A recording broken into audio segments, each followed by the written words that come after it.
Regular verbs in the past simple. For regular verbs in the past simple, they will get an ed ending. So you take the infinitive or the base form of a verb and you add an ed at the end. That shows us that we are using the past simple. Play, played. Watch, watched. Want, wanted. The ed ending does not change depending on the subject. It stays the same. Let's look at this a little bit more. Use of past simple. Before I tell you more about the ed past simple ending, just a little explanation of when we use the past simple.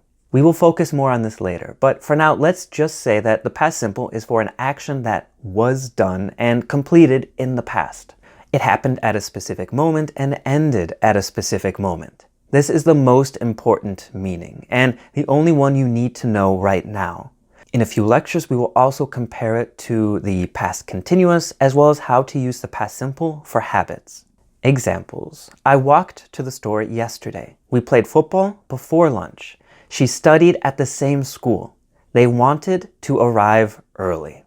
Pronunciation of ed endings. There are 3 simple rules to follow to help with pronouncing the ed endings in the past simple. We will discuss them a little together, and I will put a lot more resources to help you in the homework for this lecture.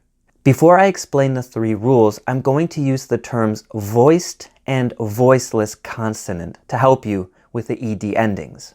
A consonant is any sound we make that is not a vowel, like B and P.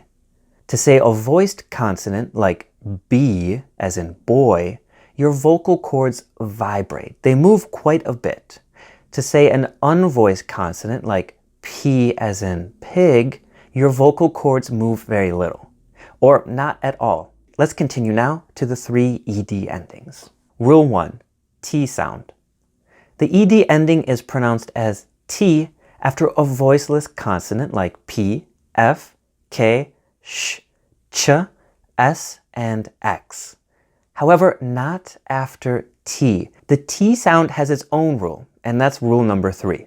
Some examples for rule number 1. Ask, asked. Dance, danced. Help, helped. Photograph, photographed. Publish, published.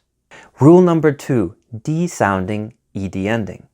The ed ending is pronounced as D after a voiced consonant like B, G, J, L, M, N, R, V, Z, and after vowels like A, E, I, O, U. If a word ends in D, that sound, the D sound, has its own rule for rule number 3, and it's shared with the T sound. Here are some examples for rule number 2. Advise, advised. Apply, applied. Borrow, borrowed. Perform, performed.